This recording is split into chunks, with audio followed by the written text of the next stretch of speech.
Goalkeepers, nervous strikers, they'll deliver. Crowd roars erupted, you can feel the quake. 80,000 voices.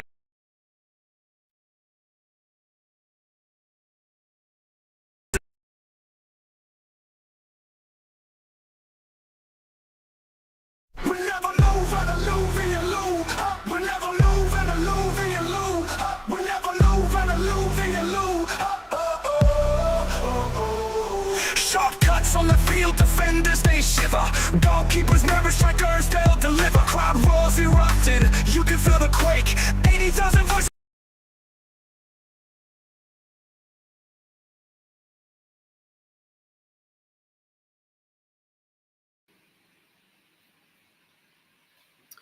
Hello, everybody. Welcome to the show. So today, hopefully, it will be rivals debate, having fans of different Premier League clubs, having a debate, having a discussion about the league season that's about to start. And so, in a moment, we're having a couple of guests join the show. So just be patient, and we'll have things cracking. But, anyways, what clubs are you a fan of? That's for one. And then, what type of season do you think your club will be having, this year? Especially with the signings they've done. Like a Liverpool fan, do you think you can retain the league title this season? How about Manchester City? Do you think you can come back and start dominating the league again? Chelsea, do you think you have a chance, maybe an outside chance to compete for a league title to win the league title? Do you think you have a chance? Let me know. Thoughts and opinions are much welcome. And also, of course, if you want to join the debate, you want to join the chat, the link to join the call or join the video, the live stream is in the chat, so you can click and join.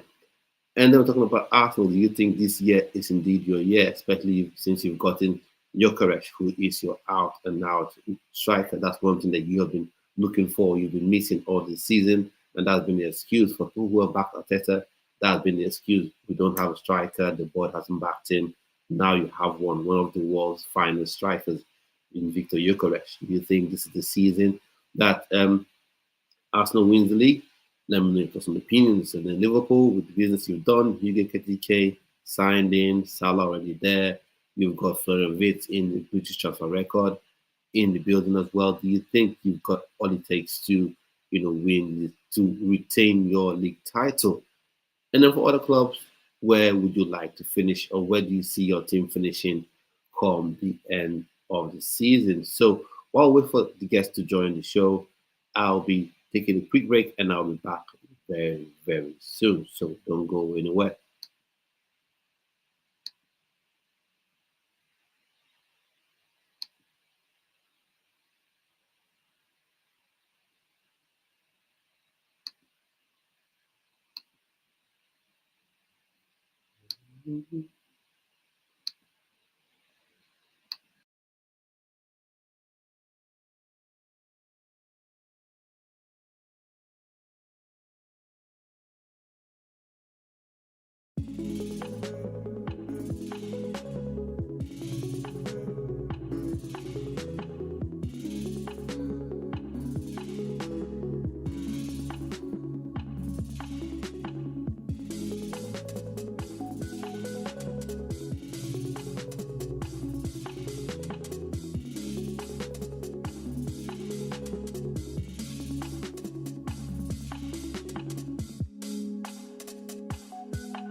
Yeah, so you're welcome. So while we're waiting for the guests to join, so Sesko has been signed. Manchester United fans, how you feeling about that one? Benjamin Sesko, new Manchester United striker. Do you think he actually moves the needle for you guys? Was unveiled yesterday.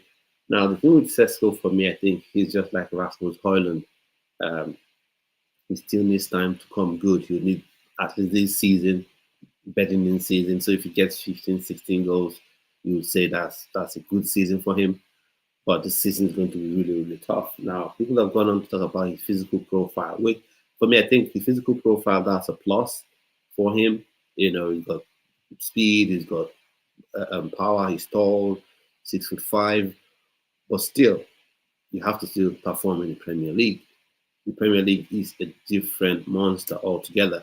So you have to come perform. And then if it was maybe a Liverpool that sort of that have their acts together just off the back of winning the title, if it was Man City, just 2 seasons away, 2 seasons ago they were winning the league title, then you'd say, oh, okay, you're coming to a side that's all properly put together, so you don't have all you need to do is just plug in, fit into the system, and progress. But with Manchester United right now, arguably a big club, obviously a big club, but you have the issues around this building process, this um, an early phase, or rather one of the phases in the rebuild.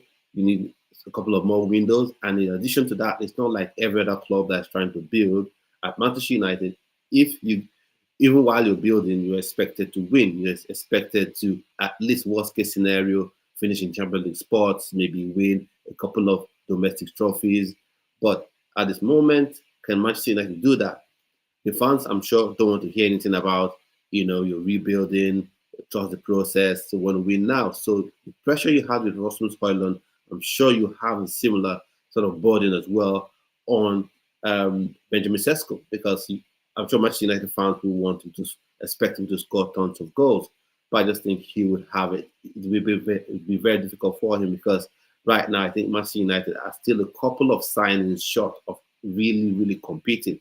And when I say compete, not just compete for the Premier League title or that, but even compete for the European League spot, because Amorim, like every modern day coach that I've seen right now, has a system and wants to play that particular system.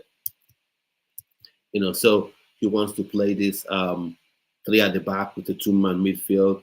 And when you want to play a two-man midfield, you don't just need people who are good on the ball.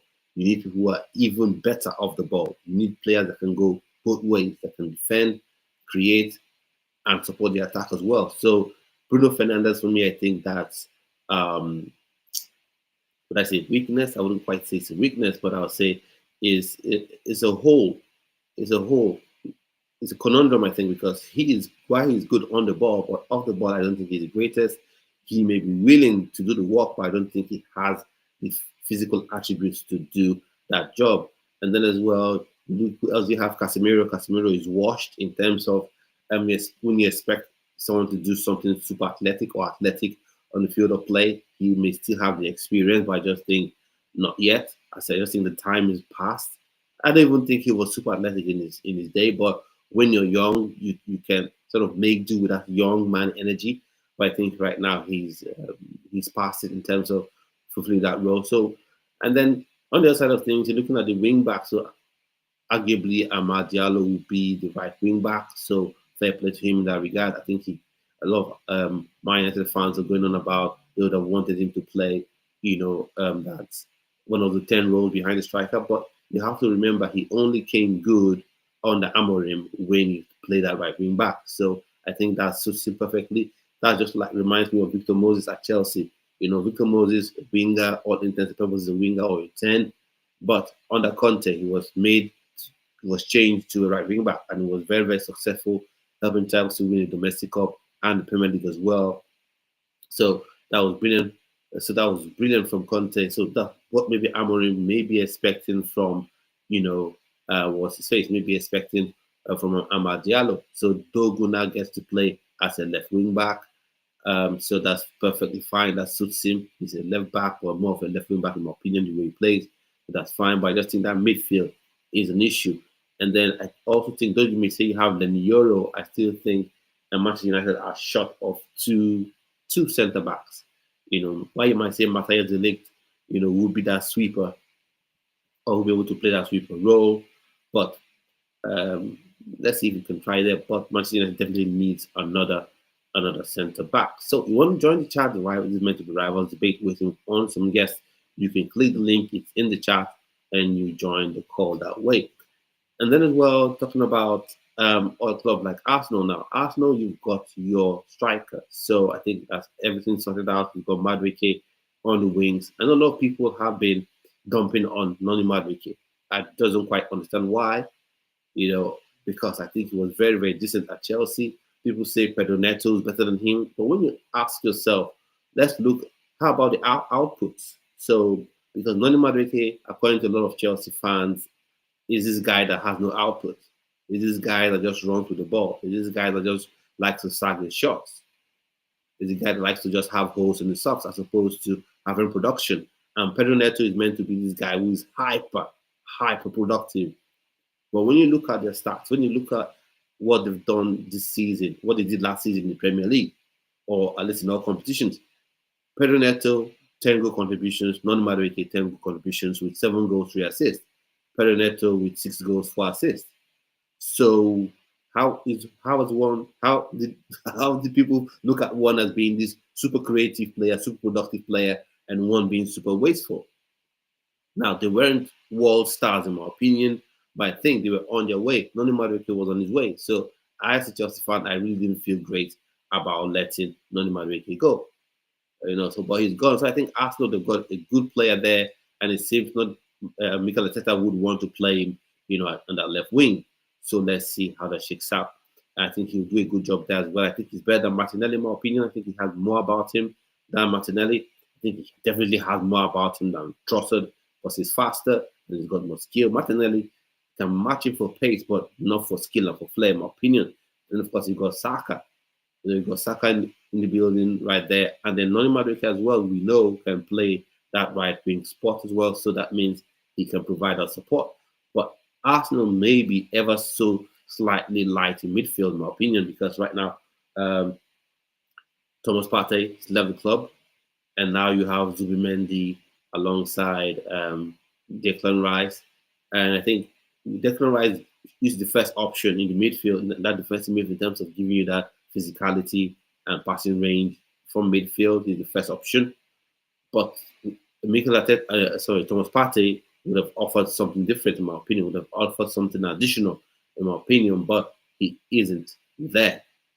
So you now have to be Mendy that is more of a Fabregas light, that's good on the ball, can play the pass around, but I'm not sure if he can match up with the Premier League physically. But then again, Arsenal fans may say we're going to have Mikel Merino in the way, so he probably comes back and fits back into that central midfield role, because that's what he was signed for. He was signed to be an enforcer, and then Mikel Arteta, for whatever reason, maybe due to the fact that Kai Havertz wasn't really scoring that many goals, decided to shoehorn him into that attacking role, and he did fairly okay for someone who's actually naturally a midfielder. And then, of course, and then defense, Saliba and Gabriel, I think they're pretty decent, but beyond that, Musquera. So you have one more defensive option, but is Kivior the guy you want to rely on, or you let him go? So I think Arsenal, this is your season. You win the league. If you don't win the league, should Arteta be on his way?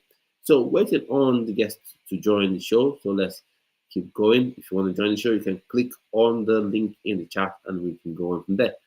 And then as well, talking about Chelsea, for me, I think Chelsea have done an okay business.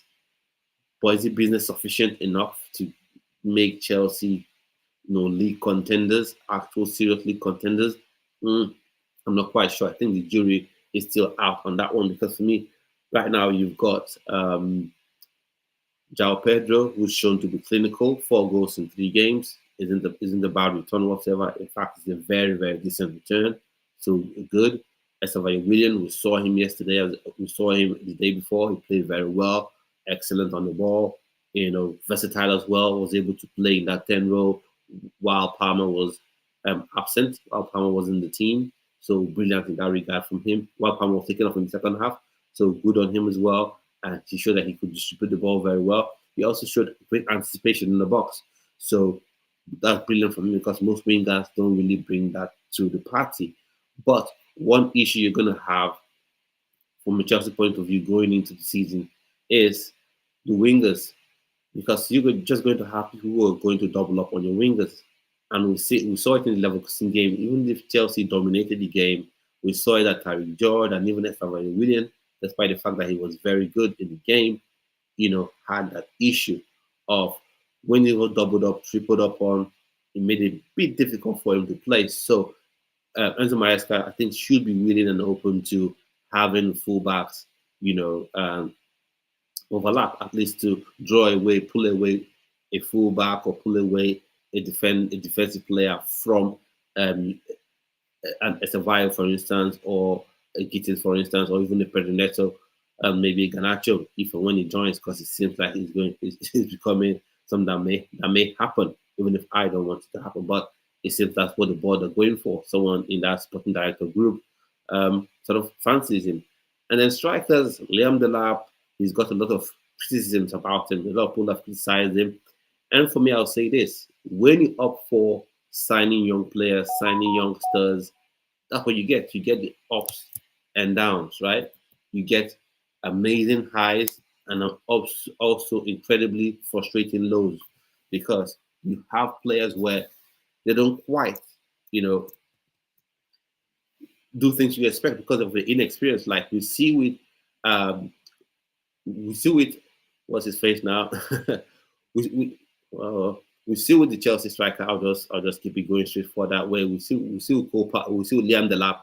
Each time a winger comes with the ball, instead of going centrally to get the cross to come in, either going short or going long and getting a tap in, he makes his runs all too close, to the winger, and that just takes away the opportunity, takes away the chance. We saw it in the Club World Cup, and we also saw it yesterday as well. You know, not yesterday, we saw it on Friday as well. So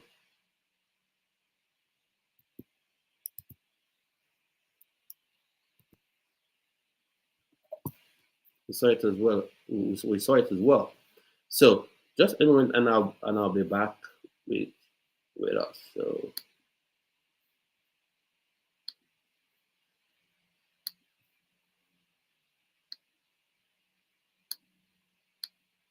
Mhm.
Charles, can you hear me? Or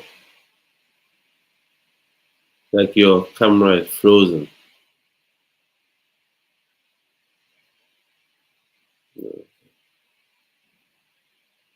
Hmm.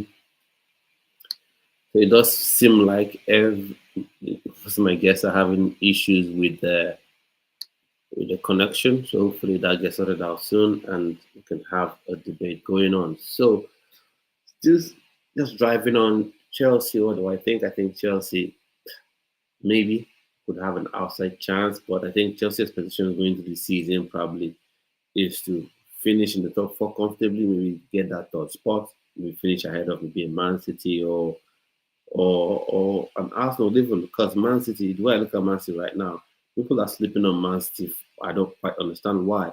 Yes, they had a bad season. Yes, they didn't win the Club World Cup, but Real Madrid as well didn't win the Club World Cup. They didn't go as far as people thought they would go. Barcelona wasn't even in the competition. So um, I think Man City still have a chance. They still have an opportunity to they can still compete. They still have got all their main players. I know Kevin De Bruyne has left the team. He's gone to Syria, but you still have Shirky, Ryan Shirky. Just hope that Pep Guardiola uses him rightly and doesn't keep him in a cage. So you got Ignori, very attack-minded player. He's a fullback, but I think he fits what Pep Guardiola wants to do. And then as well, you've got Ellen Haaland still there. So you've got all the major pieces still at the club. So Manchester City can definitely be, title contenders. I feel that they're almost like the favorites in my opinion. But of course, you have Liverpool that won the league last season and have done very good business this season as well, this postseason. They've done very good work this transfer window. They've got a Sheki, they signed Salah to a new deal, Shine Van Dijk to a new deal. They've got um, Frimpong in the team. They've got Kekech in the team. They've got Florian Wirtz in the team. They've got Ekatike. They're looking to get an Isak. And the way things are looking with Newcastle, who knows, they may be able to get him. So if they get all those players that are really super stacked going into the season, so when you have Salah can give 25 goals, you've got Ekatike, maybe he gives you 15 to 16 goals. If you get Isak, he can easily give you 26 goals as well. And then you've got Vets that can come up with 10 goals and maybe 15 assists in the league. So that's very, very good output from all those players. So I think that just gives them a slight edge, but definitely I don't think anyone should be sleeping on what the face should be sleeping on Manchester City at all, because I think that's still a very, very good team. So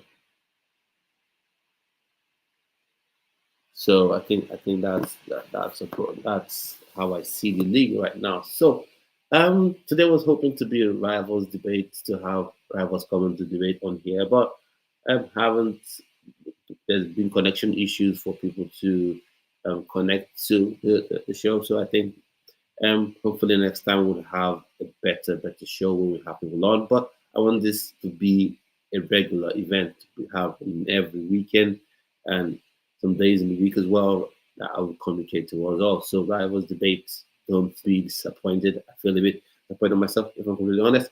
But let's go on. Finally, Newcastle United have signed someone eventually signed a player, in Malik Tau. I think he was on the books of AC Milan. Now they've signed him. He's a centre back, so good signing. He used to be very highly rated until he went to AC Milan, and AC Milan hasn't been absolutely great. So maybe that's why his stock has fallen a bit. But happy for Newcastle in a way that eventually they've been able to get someone in, because it seems like every player they've been looking to get, you know, has been snagged by someone else. They're looking to get KTK, Liverpool came in, looking to get Sesko, Manchester United came in and bullied them took Sesko off their hands. So I'm sure their fans are happy that they got someone in. Hopefully they're looking for a striker, because it's all well and good saying you want to block Isak from going anywhere. But the thing is, if you're not going to let Isak play for you, then you have to get a striker in the building. That means they need to go sign a striker. So they have to get the striker in the building. They have to sign a striker. So who are they going to go for? Looking at Wissa, for me, I look at Wissa and I feel like Wissa isn't really that sort of striker that gives you 20 odd goals a season. Now, if you have an Isak, if things can be smoothed over with Isak, if that sort of bond bridge can be rebuilt, then I think Isak gives you 20, 22, 23 goals, and then Wissa comes up with 10, 12 goals. So instantly there you've got 30 plus goals. And that's a lot of difference. And then you can then have a Gordon that may give you, I don't know, another 7, 8 goals, maybe 5 assists as well. And now you're cooking. But with Wissa, I don't know that kind of striker that will give you that 20 goals a season. So, and they need to get a striker in the building. So, someone is in the room. Let's see. Charles right now. So, Charles, nice for you to join us. We have some issues, so let's go. Arsenal winning the league. Your man scored his first goal of the season, so title favorites. Yeah, I told you. I told you he's gonna score. And I told you he would score, and Okay, he did. okay, So okay. we are looking forward to the first game of the season. Okay, okay, Yeah. okay. So who do you guys even play? Is it Manchester United? Yes, Manchester Oh, United. Manchester United. There was a time in this world when that used to be a competitive game, but now Yes. that's again probably you'll have to roast Manchester United. But they've got Sesko. So what do you think about Sesko now? Let's have a discussion about that. He's been signed. A lot of people have hyped him, and when I look at what the media have been putting out, it's just an intelligent, smart way to make him look better than he is, in my own opinion. He is a nice striker who is, I think, with time can come good, can be a world class striker in future. But now the way they're going, oh, he's taking more shots than Harry Kane. You know, for a 23-year-old and for any striker, for any player younger than 23, he scored more goals over since he joined RB Leipzig. Just trying to emphasize some facts, emphasize some things, and making him look like he's a superstar striker. So, but do you think he is the answer for Manchester United? Sorry, I think I've lost my. I can still see you. Uh, oh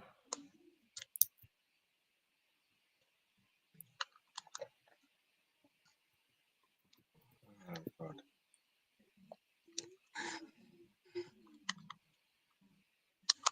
Hello, can you hear me? I can hear you. I can hear you. I can hear you. Oh, I think I will need to. I'm having a little challenge. Just so you can hear me. Let me just reconnect. Okay, I can hear you. But, Just a second. okay. So I can hear you. Whoa, whoa, whoa. Okay, just a second, please. Okay, for a minute. So while Charles sorts out the issue, for me, I would say Sesko. How do I say Sesko now? I think he is good, but it's not that good. I don't think he's the one to be a needle mover, in my opinion. Charles, I think you're off screen a bit. Can't quite see you. Or you see something out. Yeah. Okay, so let's allow Charles to sort out his stuff.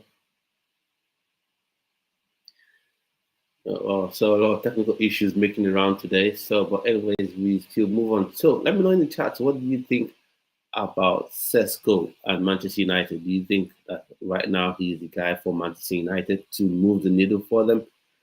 For me, I just think that he is young, and just like with Liam Delap at Chelsea, he will have amazing time. Like you have amazing ups where you see games where probably he could score like 3 goals, a hat trick, and people like, oh yeah, this is the rebirth of Ellen Haaland, and then it could turn out not to be that great in other games. So yeah, so Charles, let's have you back on.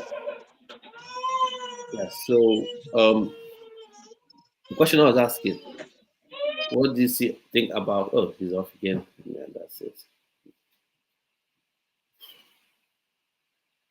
So what is about Sesko? Sesko is young, can be a good striker for Manchester United, but he will have amazing highs and very significant lows. Now, is that what Manchester United need at this point in time? Because Manchester United, though they're rebuilding, the way the club is, you still have to win. What the fans expect is that Manchester United still have to win maybe a domestic trophy, FA Cup, finishing Champions League places.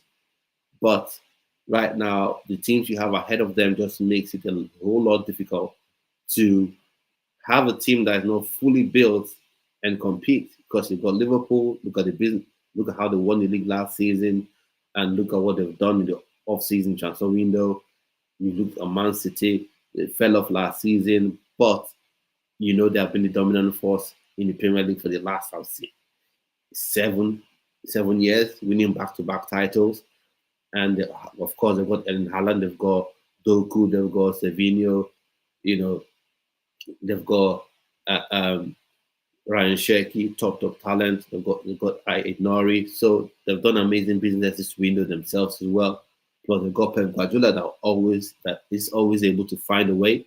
So he's in the building, and and then of course you've got an Arsenal that actually really competed hard against Manchester City, and then last season they fell off, and they've had the excuse of no striker, no striker. Now they have a striker, one of the top number nines in the world, Victor Gyökeres. Now the question is, can Manchester United fight through Liverpool, fight through Arsenal, fight through Man City, fight through Chelsea to not even win the title, to be in that top four conversation? So I just think it's going to be really difficult. And Sesko, I don't think he is the person. I don't think he is the man to really take them to win the title at least this season. Maybe next season becomes good, but this season that's about to start, I'm not quite sure. So I'll share the chat in. I'll share the link to the chat in here again, and then if you want to join, you can click the link and join in the discussion. So at this point in time, this live stream, like you saw on the thumbnail and title, Rivals Debate, meant to have rival fans of different clubs come on here to debate. And we actually had some guests lined up, but for some reason, they're all having technical issues regards to joining the call. So I've just been talking through, the various teams and their chances in the Premier League, the chance to compete for top four, chance to win the title, and things like that. So for me, I've said Liverpool are the favourites at this point in time because they won the league last season and they've not rested on their laurels. They've actually gone out there and signed players. They've actually gone out there and signed, top players to help them. You've got they won the offseason before it even started by signing, Salah to a new deal, and then Van Dijk as well. Then you go and get Frimpong, one of the most exciting young fullbacks in the world. And then you got the Kekech, that was very brilliant. That was brilliant for Bournemouth in the Premier League. So I think that has done a lot for their chances, in my opinion. So Charles is back. So Yeah, I'm back. welcome back. So I was asking you about Sesko. What do you think about Sesko, Manchester United? Do you think he is the guy that brings them back to top four contention, or what do you think overall about Sesko and Manchester United in general? Okay. Honestly, Tesco, I would say, is a good player, but I think the team is not yet Hmm. complete to take them back to top Yeah. four. My reason is they have a good front line on Hmm. paper. On paper, they have a good front line. But looking backwards, okay, the midfield is okay, but I don't still have confidence in their Hmm. defense. I do not have confidence at all in the defense, from the defenders to the goalkeeper. I don't have confidence in them. I don't and that's a major thing if you intend to Yeah. challenge But for top okay, four I'll or just read win off at what least. we have in the chat, and then I'll talk about something regarding Manchester United. So, you said right, that's from Prince. Prince, as you can see, I think Chelsea fan says right now after Liverpool, any of Chelsea, Man City, Arsenal would be second because they are all on the same level. Okay. First off, what I want to say is that okay, address the issue about their interest in Baleba. Does that help solve an issue for Manchester United? There's talk of them being interested in Brighton's Baleba. So what do you make of that interest? And then also, what do you make of Prince's statement that Man City, Arsenal, Chelsea are all on the same level and all gunning for second spots behind Liverpool? Okay, first of all, for the interest in Baliba of Brighton, um, it will be an upgrade Hmm. to what Manchester United Hmm. already have in the midfield to propel them forward, to make them be more competitive. and it might also help them improve their position on the league. But that doesn't solve the problem. That doesn't solve the Okay. problem. So let's take for instance, you see the transfer business Mm-hmm. Arsenal has done this season, going straight to the issues in the team, not just buying players because you want to sign players.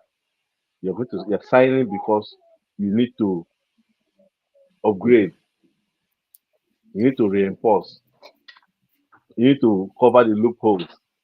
You know, if they sign Baleba, it doesn't still solve the problem. Look at the back line.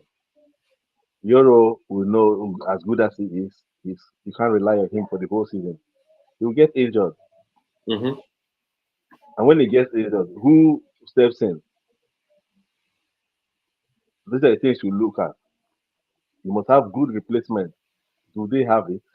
Or they have players that can play there? But are they as good as, or even half as good as the person who is starter? So for me, that doesn't Mm-hmm. solve their problem. It doesn't at all. Now, for Prince's statement about Man City, Mm-hmm. Arsenal, Chelsea, I wouldn't say they are all on the Mm-hmm. same level. I would say this, that they can be competitive, Mm-hmm. Okay. even though someone is above you. But sometimes you can compete with that person and actually Mm-hmm. win, not because you're on the same level with Okay. him. Okay. You understand? But it happened. Yes, they can be All right. Don't competitive. worry. They can compete for that We'll position. have a clash right now, and I want to ask some questions. Since I'm guessing you're saying Arsenal is higher than the rest of them. Well, first of all, I'll talk about Baleba. Baleba, yes, for me, if I was in the Manchester United board or whatever, I would probably sell the club. But seriously, if I was a Manchester United board and I was meant to sporting director or director of football, before signing Sesko, I would sign two of those central midfielders in Baleba. Maybe you get Uche Santos, boom, you get that in. Then even before I think of Sesko again, I'll go in there, sign another right-sided centre back because in that three at the back formation, your centre back is a sweeper. Your two centre backs are kind of like full backs because your wing backs are bombing forward. They go two way, but they're bombing forward. So I would have got two very mobile centre backs for left and right. And then if I didn't have that much money, I would have signed Oli Watkins instead because I think people sleep on him a lot. I think he's one that is ready to come in now and deliver right now. He's used to the league. He scored double goals, you know, season on season. So I think he's fit to go. But Sesko, I think he's a project striker, just like Chelsea has Liam Delap. You have a game, he can score hat trick. You say, wow, he's the new Teddy Sheringham. Oh wow, he's the new Drogba. Some other games, he will play like a drunkard. That's what young players do. That's what they do, especially when you play for a club where, like Manchester United now, you're not just expected to rebuild slowly, one season, two seasons. No, you're expected that when you're rebuilding, you win things along the line. Maybe you win an FA Cup, you finish in Champions League sport. That's what is expected of you as a Manchester United, Chelsea, Liverpool, those clubs in that sort of. You don't just rebuild and stay in 10th. And so when you look at the pool, and then Onana is always a problem. Onana is always a time bomb waiting to explode. He will always do something. Always. He will do what is called technically, he will always has what is called technically dumb moments, which is he will always do something dumb at any time whatsoever. He will do something wrong. So he's the problem. So before I would even think of signing the Sesco, I would have signed those two central midfielders. I would have signed two actual mobile centre backs for either side because I think Amadialo and Dogu are serviceable. I think Amadialo can play very well, but then who's on the bench? That's the problem. But for the starting level, if you're focusing on that, so in that regard, that's it. And then Prince has said I mean, they have Onana as their goalkeeper. So that's that. So now you're saying Arsenal are better, are above than other teams. So let's go on now. So striking position, we look at Man City, we look at Chelsea, we look at Arsenal. Who are you picking? Who is your out of the strikers are there? Before I Okay. answer that question, I did not say Arsenal is above any. I said they are not all on the So who same is higher? So level. no, no, no, no. They can be wait, competitive. So now let's go. Let's go to your wait, question now, and wait. from Let's there we go will back to what they understand. say We now. will know what we If are you say talking. two people are not on the same Yes, level, that means one is higher than one. So who is higher than who of in course. that Okay, not on the same level? okay. One person must be higher and one person will be lower. If I keep my hand like this, you say not on the same level. Mhm. One hand must go up and one hand must be down. So, so which team right now do you say is above? It's okay to say Arsenal, it's fine, but we have to back it No, up. sincerely, Okay. yeah, sincerely. Um, Mm-hmm. for now, just I'm not just focusing on Okay. last season performance. Man City, Man City is a Okay. team on its own league. You know, they had a bad season Yeah. last season, yes, but doesn't mean that Mm-hmm. they are bad. They just had a bad season. But be sure that when they come back, they are not going to come back the same. Okay. Now, why I said they can be competitive, you know that definitely Chelsea have also reinforced, Arsenal have reinforced. When they meet, it's not going to be like it was last season. There's going to be some Mm-hmm. competition. There's going to be some competition. So if you're looking at it like that, you will still say Man City is above them. Man City is above them. If you're talking about Okay. level, Man City is above them. So, but like I said, these clubs have reinforced. We want to see them play this season. Then we will know. We already know Liverpool title Yeah. holders. Mm-hmm. They want to defend their title and rest of it. They might come in this season too and don't perform, even with the signings they've made. They might Mm-hmm. struggle. Possible. So, but yes, but doesn't make them level with Crystal Palace or let me say for instance today Crystal Palace win. Oh, they're above Okay. Liverpool. No, it's I just think a let's game. do it this way. Let's do it this way now. If you want to have, Okay. let's call it top four United, on have top four United right now. Let's see who we are going to have in that top four, in that top four United. One moment.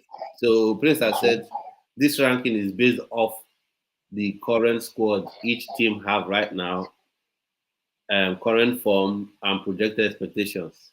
Yeah, fair point, media Prince, fair point. But whilst let's do this. Let's do this right now. So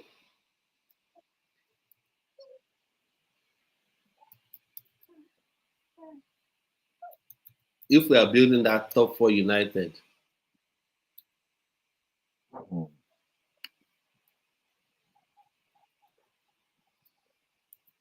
um,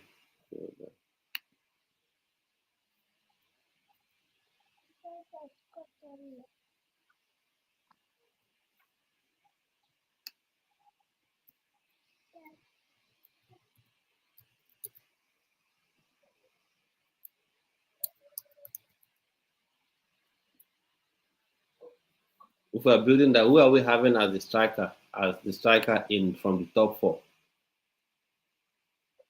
who are we Okay. having? I will go with my striker Yeah, up front. I will still go with Eddie Haaland. and then Eddie Haaland. Haaland, sorry. I'll go with Eddie. Yeah, Haaland. Yeah.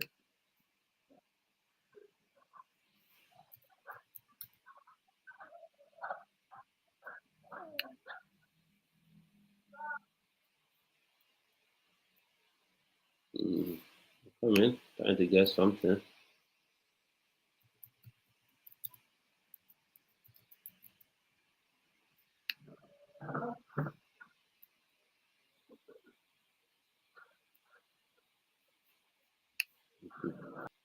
So and then Haaland, and then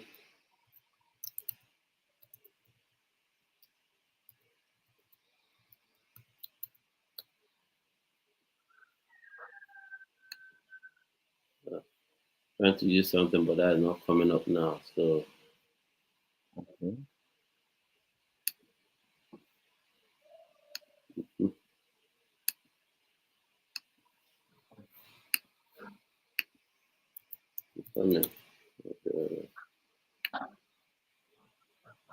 okay, let's go again. So we'll go with the 4-3-3 because that's what everyone wants to play in this era now. Everyone is 4-3-3, 4-2-3-1. So that's what we'll go All with right. now. We'll go with 4-2-3-1. So Erling Haaland is Okay. a Um, striker. Let's see. But I want to see how many players can make it into this team. So we'll go Erling Haaland. Uh-huh. okay. Then I will go with my. left Okay, go wing. ahead. Left wing, you've got Salah, you've got Saka, you've got Estavayo. Who is the other one? I think Saka, Estavayo, Salah, Savinho. So who are you going with? I think Salah is the I will play Salah. best bet. I'll play Salah. Salah Salah. is Okay. left there. I'll play Salah.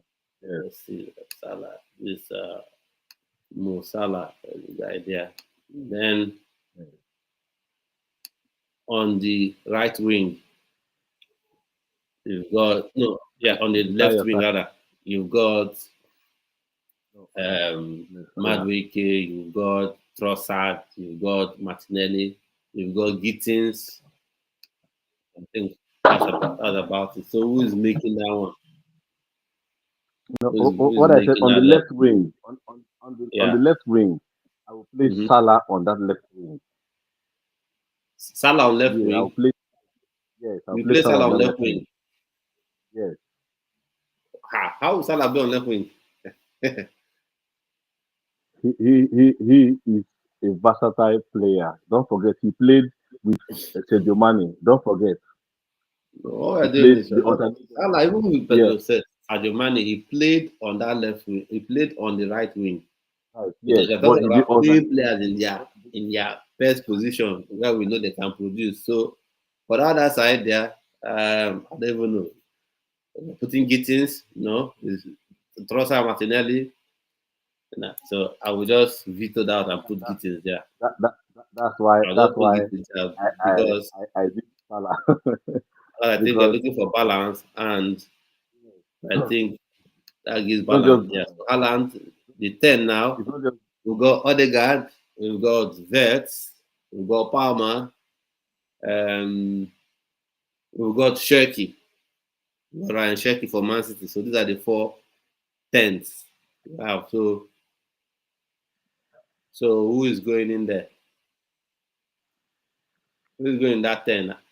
I can't quite hear you. I'm not hearing you, kid. hello. Can you hear So me? I can hear you now. So 10, what are we going for? I say from the option of Odegaard, Palmer, Verts, Shirky. What are we going with for that 10 row? So speak up now. Speak up now. You going with It's your tough. It's tough. Arsenal hat, or you're going with who do you No, feel is the it, 10? The it's 10 tough. row. It's a tough one. It's a tough one. Uh, mm, mm, mm, mm. It's a tough one. Mm-hmm. Maybe you help me this time around. You help me pick on the Okay. left. You Helping help me you. pick. I'll go with my boy, of course. When it comes to I'll See, go with my boy. it's okay. I'll go with my boy. Of course, I'll go with my boy here. Obama will be the guy to enter here. Then we'll go in midfield right now. So now we're going to heading towards the defense. The two central midfielders. Two central midfielders. What are we going with right now?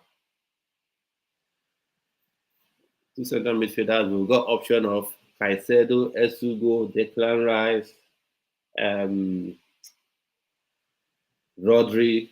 So I think Rodri Are has we been just saying Rodri is a shoe in, or because Rodri, I think he's picked up an injury already. yeah, He's picked he's up another down. injury. So is he Yeah, really going to be available? I'll go So with my I think Declan Rice. what we'll go More with time. right there for me, Yeah. I'm going to just bust this one with two I, positions. I'll go with I, Caicedo and I'll go with Declan Rice because ability wise, I think Rodri maybe slightly better than Declan Rice, but he's not really available. Because I think availability is the best ability, I think. You know. So Declan Rice and Caicedo go in there. Now we go to the I'm not hearing you very well. Something wrong with your speaker. I see you moving, but I can't hear you. I, yeah, I said Declan Rice. Yeah, I okay, mentioned Declan Rice Declan and Rice before Caicedo, that's what you we're going mentioned. with. And then we go for left back. Left back. There's only one man here. People say Kekej is good going forward, but can he go two-way? That's the thing. And that's where I feel Liverpool will be got at. Left back and right back. I think they're going to be got at there. But left back, for me, there's only one name to play that left back. And that is the guy with the long hair. To play that left back because Kekej, he has shown that he can play for Bournemouth. Fine. But can he do at the top for a top side where he do it every season? Ignoring going forward, very good, but defending, nah, not so much in my opinion. So I think that one I'll go with Mr. Cooks himself. I think which left back is better than him right now? I'm trying to You think.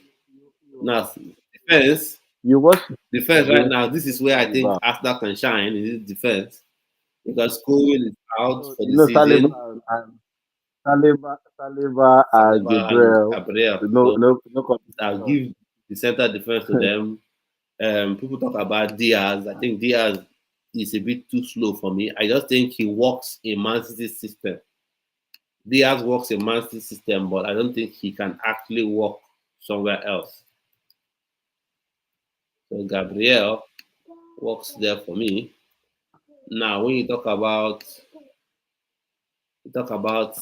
the right back right now, James is coming into his own. Man City, who is the right back? I don't know who the right back is. Talk about My the right back Timber, my for Timber, my Arsenal. Timber, my Mm. Timber. Timber Timber all better the than Rich way. James. Okay, This okay. James is not reliable. You know, when you rely on him, he goes on injury, and that is Timber it. is nowhere near the James. But anyway, let's just have him there. You're in Timber. James are not in the same league, but availability. But he's available at the minute. So this is what we have. Then goalkeeper, Raya, Allison, Ederson. So I think Liverpool will take this goalkeeper. Raya doesn't come close to this one. I won't even try to mention Alice, Robert Sanchez. Allison take no, this one. I no, don't Allison, because look Allison at has it. Ederson Allison has it. is good passing out from the back, all those his long passes. And don't get me wrong, he's very good as well saving. But I think overall, Allison is a better goalkeeper. Allison Becker is a better goalkeeper Now, I want us to look at than something. him Yeah, overall. I want us to So look at upset. something. Chelsea almost signed Allison, but for whatever reason, it wasn't signed. So now what I'm going to do now, I'm going to share Saliba and Van Dijk. Oh, Saliba and Van Dijk, Gravenberch too. Okay. Caicedo, of course, Caicedo is number six. Number six, he must be there. And I like what Chelsea have done with Esugo. Esugo is a very good deputy for Caicedo. So let's see what we have, put together. Let's see what we have put together right now. So I will see it. Let me share the screen proper so it comes on the screen. Yeah, we can all see it. So for me, this is what we have put together. We have Alison Baker in goal, Juran Timber at right back, Gabriel and Saliba center back 30, Cucurella left back, Declan Rice Caicedo in midfield, Mohamed Salah right wing, Palmer 10, Gittins left wing, and then Ellen Haaland. Now this team now, this this team can this team compete for Premier League title? Of course, this team can compete 100%. So I think Van Dijk could have been another shout as well in that centre back for sure. It could have been another choice there. So yeah, Caicedo is number one for me, like because the guy has improved, and for me, I'm praying that we get better officiated. Like when I watched that game that Chelsea played against Bayer Leverkusen, I was so excited for the Premier League because I've missed out on good football. So excited about Premier League, and then the referee made one decision that just made me feel like, are we back to this? Are we back to this disappointing situation where Caicedo won the ball cleanly, but for whatever reason, the goalkeeper the referee decided that it was a foul. So Esugo, Caicedo's clone. Yeah, for me, one thing I've always wanted to see is balance and someone that can come off the bench and um, replace his teammate without any drop in athletic ability or physical ability on the pitch. And for me, Esugo is that guy. Like, you see the way he tackles, he's just a mirror of Caicedo.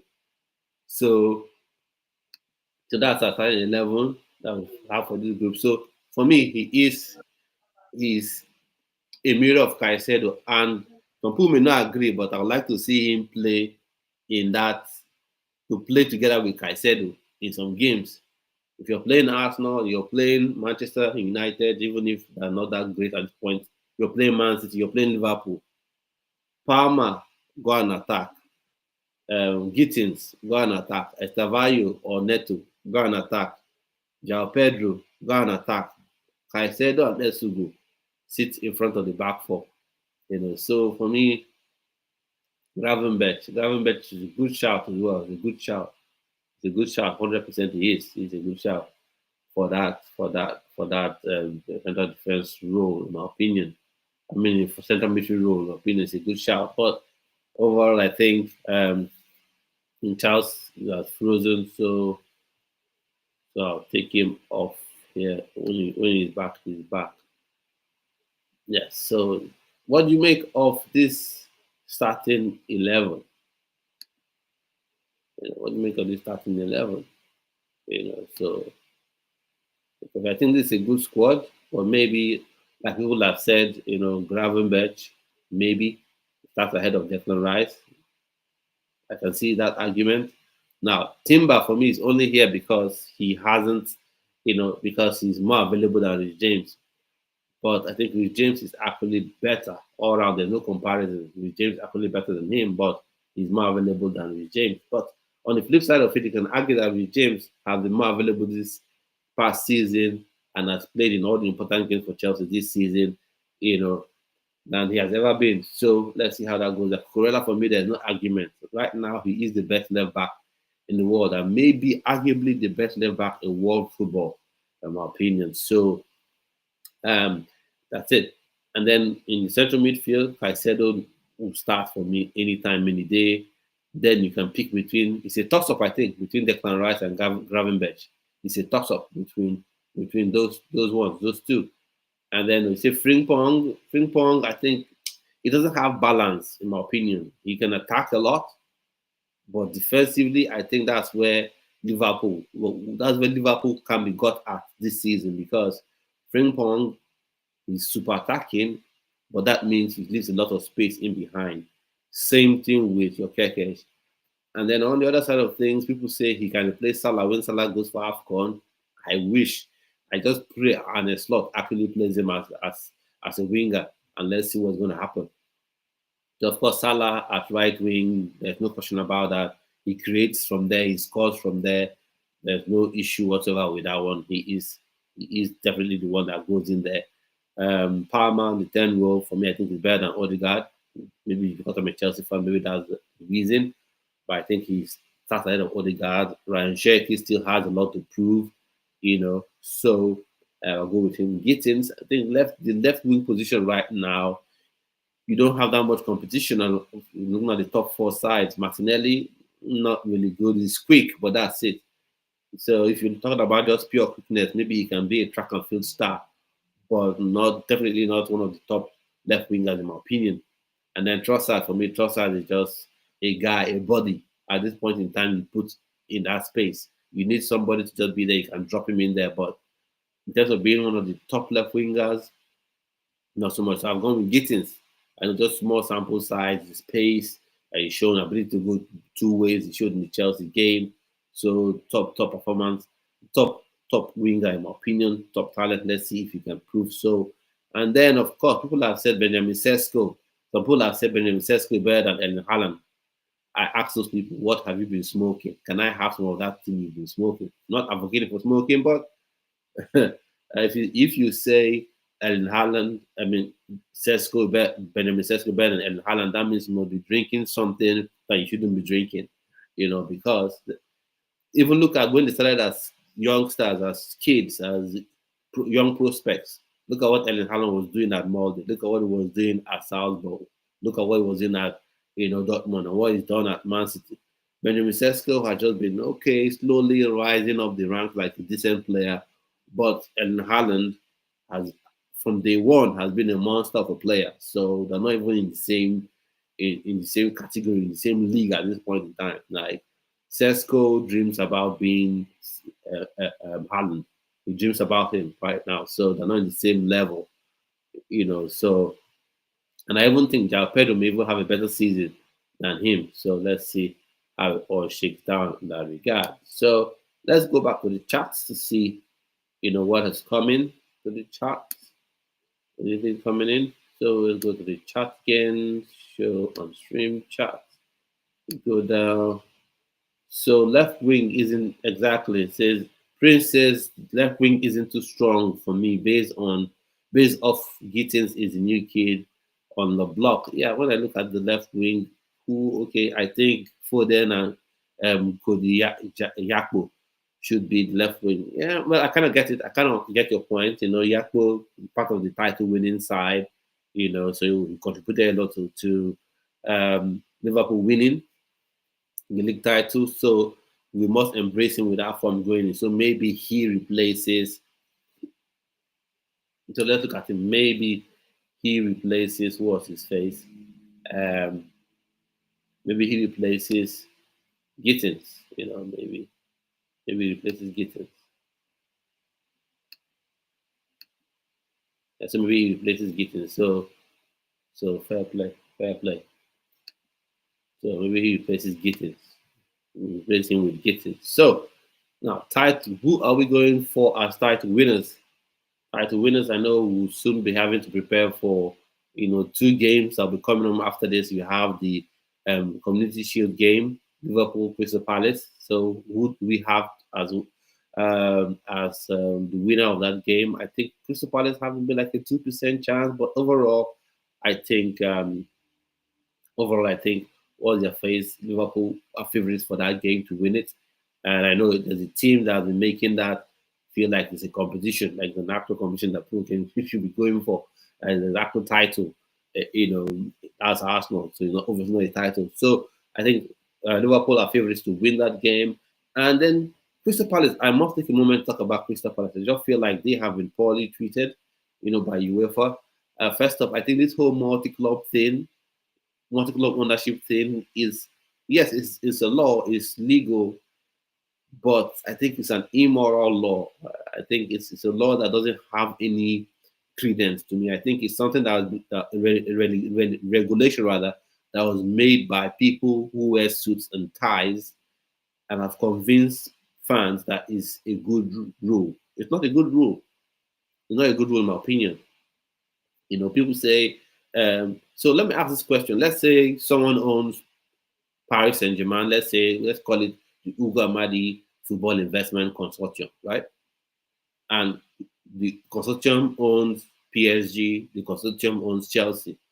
And then PSG and Chelsea meet in Champions League final. So do you think PSG fans will watch Chelsea wallop PSG 3-0, 4-0, and those players will leave that stadium with nothing happening to them? No. So this talk of maybe we influence one team, it's not even possible. The way football is, it's not even possible for you to think, you allow your team to be influenced by another team. It's not possible, because one thing people don't get is these billionaires are out to make profit. These investment consortiums that own clubs, they're out to make money. So if they have two teams playing in the Champions League final or playing in the Champions League knockout phases, they're happy because they have two of their teams, they're making money. So they're not going to really affect. It's not going to affect the sporting integrity. It's not. It's not going to affect it. So may say PSR, FFP, and all that. Okay, let me ask this question. You have Al Nassr, right? And the majority owners or shareholders in Al Nassr are PIF. And PIF are the majority owners of Newcastle United. But how many players have they bought from Newcastle United at any inflated rate or inflated price, to help Newcastle United?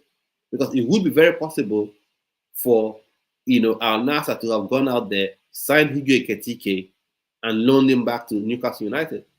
So this argument against multi-club ownership doesn't make any sense to me, especially when you're at Crystal Palace, where for years and years and years and years and years, you have been fighting tooth and nail to see if you can, finish in Champions League places, finish in Europa League places, maybe win an FA Cup or win a League Cup, and then in the one season where you're able to win it, in the one season where you're able to win the FA Cup, therefore getting an Europa League spot, for you to be denied that opportunity doesn't make any sense to me, because John Textor owns majority stakes, or at least owns majority stakes in Crystal Palace, and he owns majority stakes as well in Lyon. How does that affect performance on the pitch? How does it affect the players, the team? Now you want to say, on the off chance that they both need a draw. Teams will do that anyway. Teams will do that anyway. Whether if two teams, one owned by XYZ investment, one owned by 123 investment, if both teams know they need a draw, they will draw. So it has nothing to do with who owns them. It has nothing to do with the same ownership group owning two clubs. And in fact, that's one way for clubs to grow. If you're honest, if you look at it honestly, that's one way for clubs to grow. Because how many people are actually willing to invest in football? How many people are actually willing to invest in football? Because football is not a business you invest in today and you get your returns today. So for me, I don't quite get this ownership, this thing against multi-club ownership. I don't get it. In fact, for me, I'm advocating that in Nigeria, where you don't have such regulations, get your Clear Lake, get your Blue Co, get your Red Bull Group. Come and own as much clubs as possible in the Nigerian Premier Football League and let the league grow. But speaking on today, Liverpool taking on Crystal Palace. I think for the Crystal Palace, Liverpool would win that one 2-0. But Crystal Palace, can you do one? Can you take one for the league? Can you do one for rival fans? Can you, just maybe 1-0? I'm not being too greedy. I'm not being too wild. I'm not going to say anything crazy. 1-0, maybe 2-1, or even penalties. You win Liverpool, knock them off their petri bit. That would be nice to watch. That would make for absolute cinema, in my opinion. So, just opinions on that game, and then the Chelsea game as well. So, if you're a Chelsea fan, you can also subscribe to the Up Chelsea TV, where I'll be having a post-match live reaction on there as well. So, keep your eyes peeled on that one. And also, if you want to join the Rivals debate, that'll be happening every Sunday and also during the week. Please let me know. Send a message in the chats and comments, and I'll get back right to you. So I want to say a big thank you to all those that joined and have watched the show. Thank you, Charles, for joining. Thanks to all those who've been in the chats. It's been really amazing having you supported. and I'll see you on yet another video. So stay well and stay blessed.